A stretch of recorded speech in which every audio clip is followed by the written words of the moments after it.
जय Shri Radhe. Welcome to Adang astro. देखो, मंगल और चंद्र का जो क्षेत्र है ना, इसके मध्य में बहुत सारी छोटी बड़ी रेखाएं आप देखेंगे कि आती जाती रहती हैं। ठीक है, वो अस्थायी टेम्पररी लाइंस होती है, लेकिन हमारे जीवन को बहुत ज़्यादा प्रभावित करने वाली होती है। इसलिए इस क्षेत्र में जब भी रेखाओं का परिवर्तन हो, उसे संज्ञान में लेना चाहिए, यानी कि हमेशा एक नज़र बनाए रखें और जहाँ कुछ भी परिवर्तन हो तो उसके संबंध में जानने की कोशिश निश्चित तौर पे करें। तो कैसे कैसे परिवर्तन होते हैं और किन रेखाओं को लेकर खुश होने की ज़रूरत है और किन रेखाओं को लेकर सचेत हो जाने की ज़रूरत है, इसके संबंध में अभी आप जानेंगे। तो चलिए सबसे पहले चंद्र के इस क्षेत्र में देख लेते हैं। देखो, सामान्य तौर पे चंद्र के ऊपरी क्षेत्र में, यानी कि मध्य से जब आप देखेंगे ना, तो मध्य से लेके मंगल के इस क्षेत्र तक में वो रेखाएं ज़्यादा बलवती दिखाई देती हैं या स्पष्ट तौर पे उनका प्रभाव दिखाई देता है। यहाँ क्या होगा कि रेखाएं दो तरीके से आएंगी। एक आएंगी जो बाहर की तरफ जाने वाली होंगी, छोटी छोटी रेखाएं होंगी, कई सारे टुकड़ों में होंगी, किसी ने उसे आर पार काटा होगा। अगर ये रेखा कहीं से किसी के साथ संबंध में होगी, यानी कि इसका जड़ यहाँ पर जीवन रेखा या अगर भाग्य रेखा आपके इस क्षेत्र से निकली है, तो उसके साथ प्रथम रेखा निकली हो और उसके बाद खंड खंड होकर आगे की तरफ चल रही हो, तो यहाँ पर ये आपके लिए स्वास्थ्य रेखा का काम करेगी। बशर्ते, बहुत ही ध्यान देने वाली बात है, हाथ में आपको देखना पड़ेगा कि एक सामान्य तौर पे आप क्या करना है कि एक सीधी आड़ी लकीर यहाँ पे डाल के देखना। ठीक है, अगर मध्य के क्षेत्र में, यानी कि बीच का देख लो, ये हुआ आपके चंद्र का क्षेत्र। इस पे कैसे देखना है, तो अंगूठे का जो ये है ना, देखो थोड़ा ऊपर चला गया, मैं दिखाता हूँ।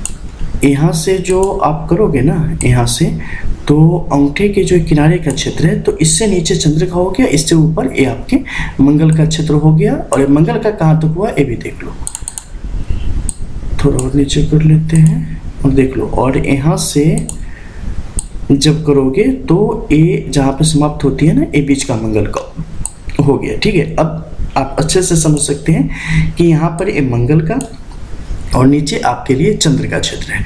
अब चंद्र के क्षेत्र में जो रेखाएं निकली है, जैसा कि आपको मैं बता चुका हूँ कि रेखाएं जब यहाँ से अगर जीवन रेखा से छूटी हुई, जैसे कि यहाँ पर देखो एक रेखा निकली है, ठीक है, या आपकी भाग्य रेखा है, तो उससे छूते हुए आगे की तरफ बढ़ रही है, तो उसे ध्यान देना है कि ये रेखा आप पर पहले से है या बाद में आई है। अगर पहले से कोई रेखा नहीं थी और यहाँ पर टूटी फूटी रेखाएं एकाएक आपके हाथ में यहाँ पर बढ़ने लगी हैं, तो इसमें काफ़ी ध्यान से दो चीज़ें देखना।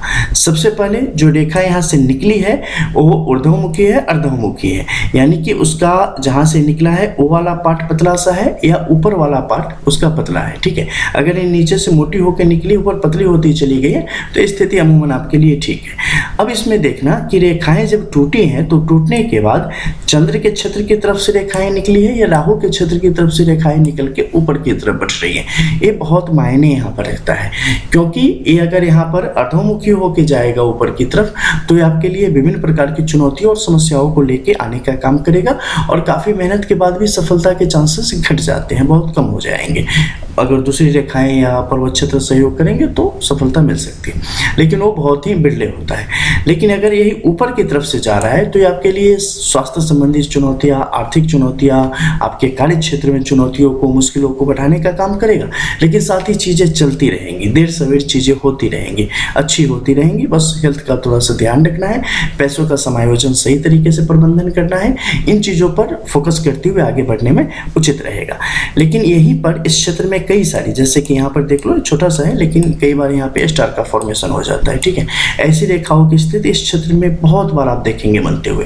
ये जैसे ही बन रही हो या बनने के स्थिति में हो, इस पर बहुत गौर से इस पर काम करने की ज़रूरत है, देखने की ज़रूरत है, क्योंकि ये आने वाले समय में आर्थिक तौर पे आपको बड़ा परेशान करने वाली है और आपकी चुनौतियों को ये बहुत ही ज़्यादा बढ़ाने वाली है।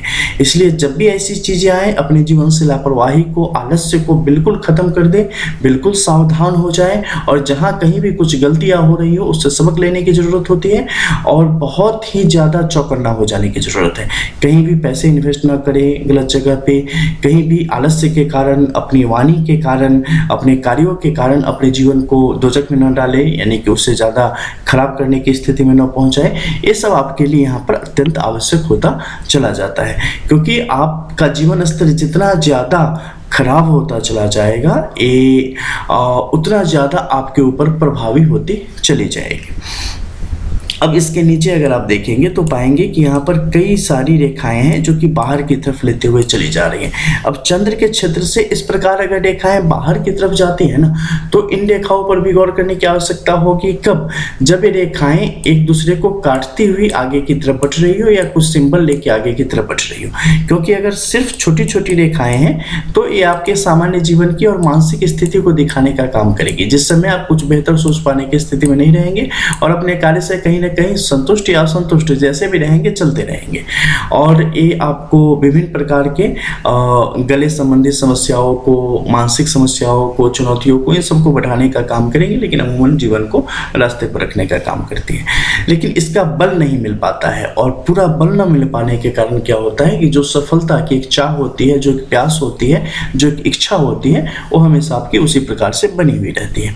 अब इस क्षेत्र में अगर कुछ ऐसी स्थिति आ जाए कि एक रेखा इस तरफ से ऐसे काटते हुए जा रही है, कुछ रेखाएं इसे काटते हुए ऊपर की तरफ बढ़ रही है, तो इसे काफ़ी संजीदगी से देखे जाने की आवश्यकता है। क्योंकि रेखाएं कौन किसके ऊपर से बढ़ रही है, कौन किसे खंडित कर रही है, या एक सामान्य स्थिति से दोनों एक दूसरे को क्रॉस करते हुए आगे बढ़ रही है, इसे देखना वहाँ पर आवश्यक हो जाता है। इन सबको एग्जाम्पल के थ्रू नहीं बताया जा सकता, वो सब छोटी छोटी वीडियोज़ में आप देखते हुए ही समझ पाएंगे।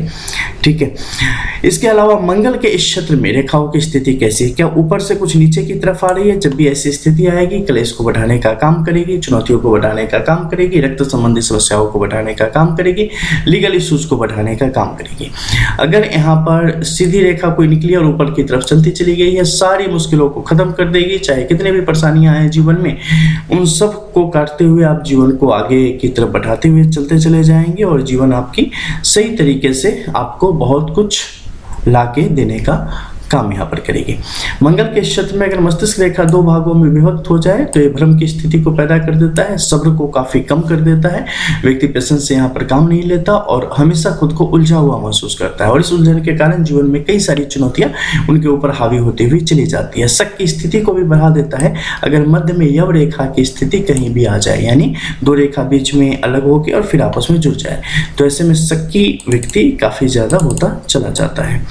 अब यही रेखा अगर यहाँ से निकल के आगे की तरफ बढ़ी है, मस्तिष्क रेखा को इसने क्रॉस किया है, यहाँ पे आपकी भाग्य रेखा ने इसे आपस में छुआ है, ऐसी स्थिति जब भी बनेगी विभिन्न प्रकार के धन संयोगों को ये उभारने का काम करती है, लक्ष्मी महालक्ष्मी योगों को बढ़ाने का काम करती है, और आर्थिक तौर पे बड़ी संपन्नता को भी दिखाने का काम करती है। अगर कहीं से इसमें छेद हो, होल हो, यानी कि खुला हुआ हो, तो ऐसी स्थिति में क्या होगा, बिल्कुल उसी तरीके की स्थिति आ जाती है कि धन का आगमन तो होता है लेकिन वो उतना सही तरीके से आपके हथेली में टिक नहीं पाएगा। मध्य के क्षेत्र में ज्यादा क्रॉस होने पर भी आपके लिए वही परिस्थिति बढ़ते चले जाते हैं। धन, कई सारे लोगों के प्रश्न आप देखेंगे कि बहुत ज़्यादा खर्च होता है, बहुत ज़्यादा चलता चला जाता है। इस मध्य के क्षेत्र में अगर गड्ढा है, यानी कि यहाँ पे गुरु का क्या है कि शनि की तरफ झुकाव है, शनि यहाँ पर थोड़ा सा कमजोर है और बीच में एक छोटा सा नाली जैसा समझ लो कि बन रहा है। ऐसी स्थिति अगर यहाँ पे तैयार हो जाती है यहाँ पे और सूर्य के क्षेत्र में, तो दोनों जगह से क्रमशः धन और मान की हानि होती रहती है। यहाँ से धन का आपका जो है वो आएगा और चलता चला जाएगा, कर्ज की बढ़ोतरी कर देगा, और यहाँ से क्या है, मान सम्मान अपमान की स्थिति बहुत ज़्यादा बढ़ती रहती है। तो दोनों योग आपको हमेशा दिखाई देंगे। चलो मिलते हैं फिर कुछ और नई चीज़ों के साथ, तब तक के लिए जय जय श्री राधे। रियल एस्ट्रो, रंग एस्ट्रो।